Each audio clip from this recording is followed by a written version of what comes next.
Bora pro dia 12 e último do calendário do Advento. Esse tá pesado. Em clima natalino, vamos abrir o último dia do meu calendário do Advento literário. Perfume. Sussurros da biblioteca. Nossa. Que doideira, gente. É um perfume.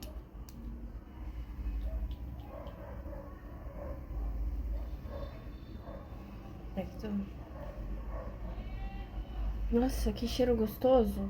Eu não sei dizer o que é, porque eu sou péssima nisso, mas... meio docinho, meio amadeirado. Meu Deus, eu não acredito que veio um perfume. Eu amei. Nossa, eu estou triste de ter acabado, porque eu queria abrir o ano inteiro. Mas valeu muito a pena e eu adorei demais. Eu devia ter comprado de 24. E é isso. Feliz Natal para todos.